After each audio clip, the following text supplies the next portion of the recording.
Bapak Ibu yang dikasihi oleh Tuhan kita Yesus Kristus, Shalom. Kita berada di hari Rabu, minggu pertama sesudah Paskah. Di depan halaman gereja, saya mau menyapa Bapak Ibu pada saat ini dalam ibadah keluarga, di mana firman Tuhan kita saat ini terambil dari kitab Keluaran pasal 4 ayat 10 sampai ayat 17. Sebelum kita merenungkan firman Tuhan, saya mengajak Bapak Ibu untuk kita berdoa mohon bimbingan Roh Kudus bagi pemberitaan firman Tuhan kita di sore hari ini. Kita berdoa. Ya Tuhan Allah Bapa kekal dalam kerajaan sorga, kami bersyukur bahwa kami boleh berada di hari Rabu, minggu pertama, di mana kami akan bersekutu memuji dan memuliakan nama-Mu lewat ibadah keluarga yang berlangsung di tengah-tengah jemaat-Mu. Sore hari ini firman Tuhan yang akan kami renungkan terambil dari kitab Keluaran pasal 4 ayat 10 sampai ayat 17, di mana firman Tuhan yang akan kami renungkan ini mau membuka mata kami untuk melihat bahwa sebagai manusia kami punya kelemahan, tetapi Allah punya kekuatan yang lebih daripada apa yang kami pikirkan.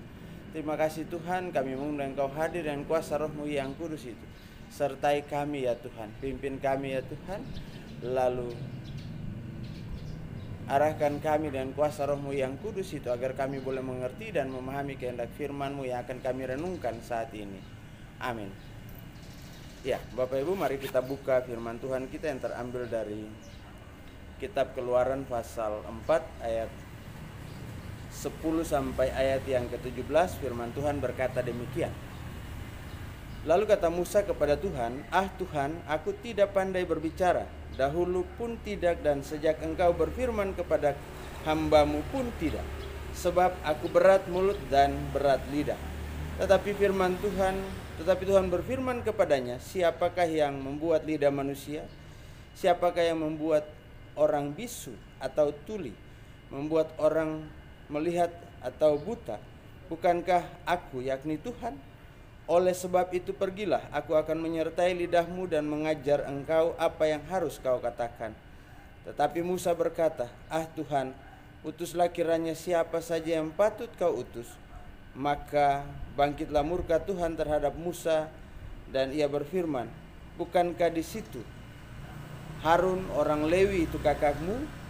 Aku tahu bahwa ia pandai berbicara, lagi pula ia telah berangkat menjumpai engkau, dan apabila ia melihat engkau, ia akan bersuka cita dalam hatinya. Maka engkau harus berbicara kepadanya dan menaruh perkataan itu ke dalam mulutnya. Aku akan menyertai lidahmu dan lidahnya, dan mengajarkan kepada kamu apa yang harus kamu lakukan. Ia harus berbicara bagimu kepada bangsa itu dengan demikian, ia akan menjadi penyambung lidahmu, dan engkau akan menjadi seperti Allah baginya. Dan bawalah tongkat ini di tanganmu, dan harus kau pakai untuk membuat tanda-tanda mujizat. Demikian pembacaan firman Tuhan. Terpujilah Kristus. Haleluya. Haleluya. Haleluya. Haleluya. Ya, haleluya. Puji Tuhan bahwa di tengah-tengah situasi COVID-19 ini terlihat jelas bahwa kelemahan manusia itu luar biasa. Semua orang takut mati. Semua orang merasa bahwa dunia sepertinya berada dalam tekanan yang luar biasa. Apa yang terjadi? Disitulah kelemahan kita.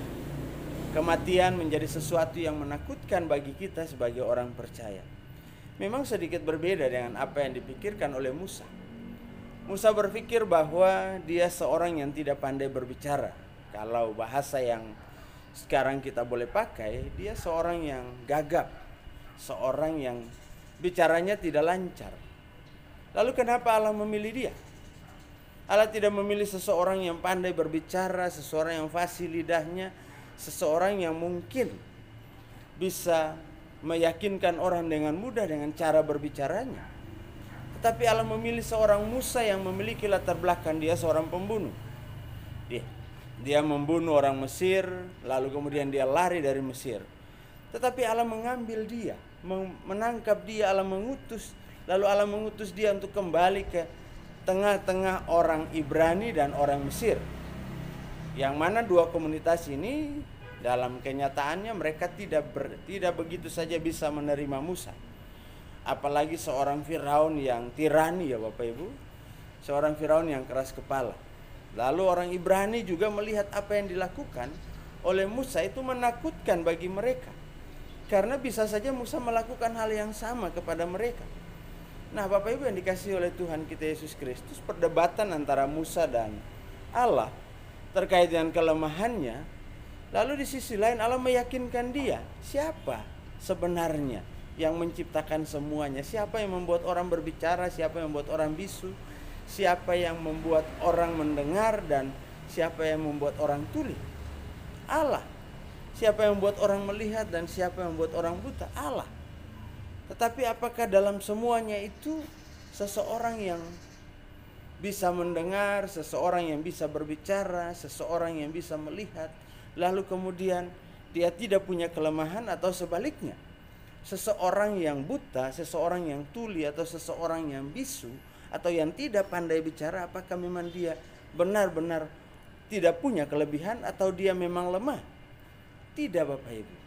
Pilihan Allah kepada Musa, Allah tidak hanya sekedar memilih, tetapi Allah punya tujuan. Yang pertama Allah mau kasih tunjuk buat kita bahwa Allah punya otoritas. Allah memilih siapapun yang dia kehendaki. Lalu pilihan Allah itu tidak hanya Allah sekedar pilih lalu lepas begitu saja, tetapi Allah memilih dan Allah memperlengkapi. Allah katakan kepada Musa dalam ayat yang ke-12, oleh sebab itu pergilah, aku akan menyertai lidahmu dan mengajar engkau apa yang harus kau katakan. Ini menarik Bapak Ibu. Tetapi apa yang dikatakan Allah ini tidak membuat Musa begitu saja percaya lalu kemudian dia menerima. Tidak. Yang terjadi Musa berkata, ah Tuhan, utuslah kiranya siapa saja yang patut kau utus. Ini tentunya membuat Tuhan marah. Kenapa? Karena Musa tidak percaya kepada kuasa Tuhan. Utuslah siapa saja yang patut kau utus. Padahal Musa tidak sadar bahwa Allah dalam kemahakuasaannya dia memilih Musa. Dan Musa lah yang patut untuk diutus oleh Allah. Apa alasannya?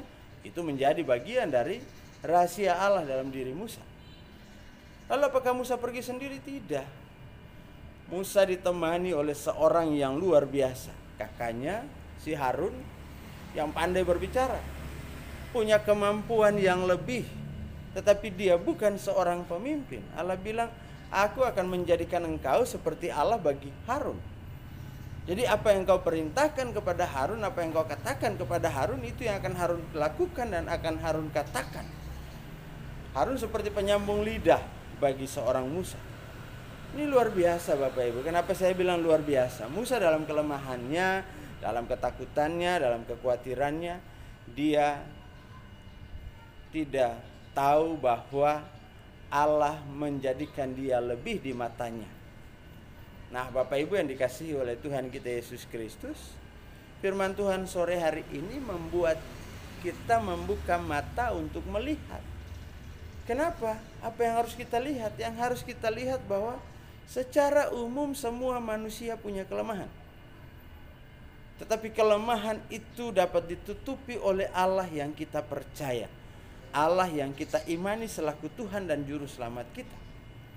Jadi untuk itu Bapak Ibu yang dikasihi oleh Tuhan kita Yesus Kristus, dalam kelemahan, dalam keterbatasan, tetapi yang terpenting kepekaan kita untuk mendengarkan suara Allah. Kepekaan ini penting Bapak Ibu. Apa suara Allah yang bisa kita dengar? Ada banyak suara yang mengatakan dan mau meyakinkan kepada kita bahwa Allah ada sama-sama dengan kita. Allah menyertai kita di tengah-tengah ketakutan, di tengah-tengah kekhawatiran, di tengah-tengah kelemahan kita. Yang kedua, bahwa kesadaran bahwa ketika Allah memilih kita, maka kita harus melangkah karena kita harus yakin bahwa Allah mau memakai kita untuk tujuan yang besar yang Allah kehendaki di dalam kehidupan kita. Jadi Bapak Ibu yang dikasihi oleh Tuhan kita Yesus Kristus, lewat firman Tuhan di saat ini saya mau mengajak kita semua bahwa mari, selaku manusia yang lemah dan terbatas, Jangan pernah meragukan kuasa Allah dalam kehidupan kita.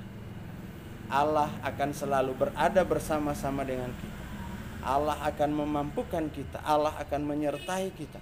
Allah akan memelihara kita di tengah-tengah situasi dan kondisi yang kita hadapi saat ini. Jadi Bapak Ibu yang dikasihi oleh Tuhan kita Yesus Kristus, mari kita hadapi segala sesuatu yang terjadi saat ini dengan keyakinan bahwa sebagai orang percaya, Allah memperlengkapi kita dengan hikmat dan kebijaksanaan untuk menutupi segala kelemahan dan keterbatasan kita. Karena dengan itulah maka kita pun harus punya keyakinan untuk melangkah di tengah-tengah merebaknya COVID-19.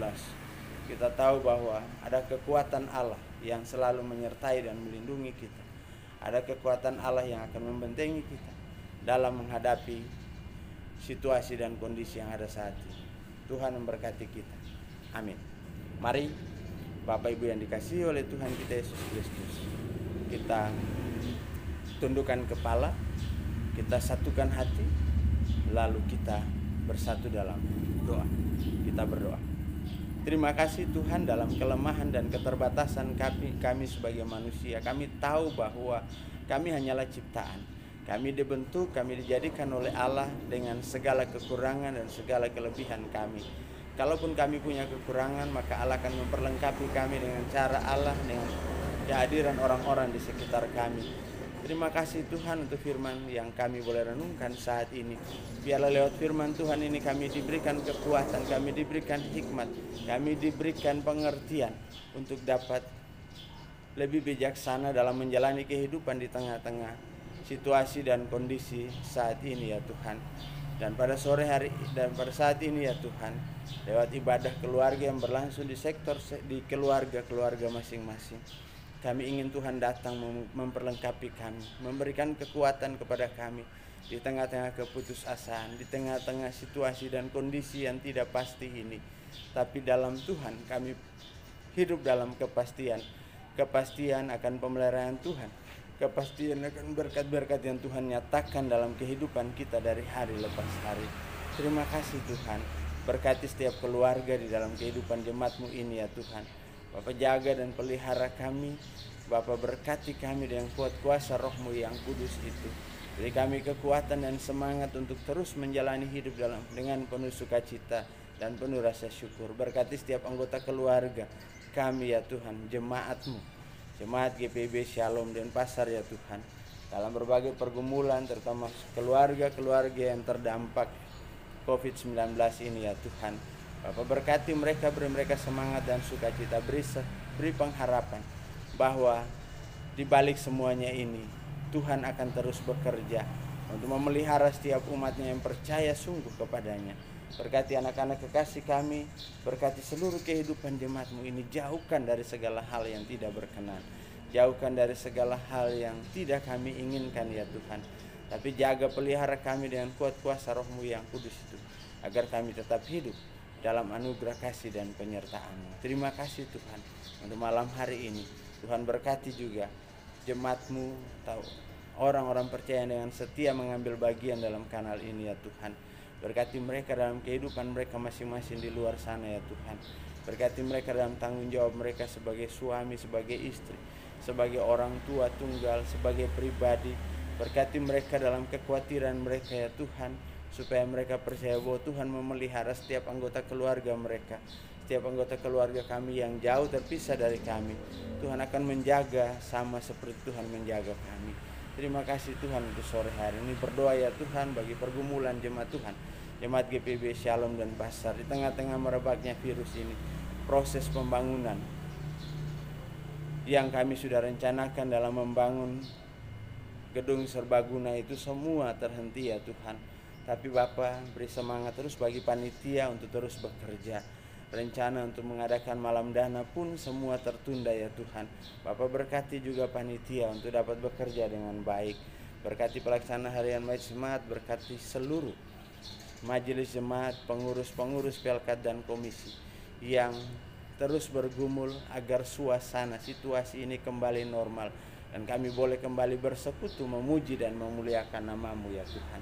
Terima kasih Tuhan Untuk semuanya itu kami juga mohon Bapak berkati pemerintah bangsa dan negara kami, berkati setiap tenaga medis, berkati setiap orang yang terinfeksi virus COVID-19 ya Tuhan, dimanapun mereka berada dalam masa isolasi, baik mandiri maupun di isolasi di rumah-rumah sakit ya Tuhan, beri semangat, beri sukacita, beri keyakinan bahwa mereka pasti Tuhan pulihkan, dan Tuhan pasti akan mengembalikan mereka di tengah-tengah kehidupan keluarga rumah tangga mereka masing-masing. Kuatkan dan hiburkan mereka yang berduka cita karena ditinggalkan oleh orang-orang yang dikasihi. Lalu yakinkan kami untuk terus menjalani kehidupan ini dalam anugerah kasih dan penyertaan-Mu. Terima kasih Tuhan, ampuni kami atas salah dan dosa yang telah kami perbuat melawan kehendak-Mu di surga, baik itu melalui kata, perbuatan maupun yang ada dalam pikiran kami sekalipun ya Tuhan.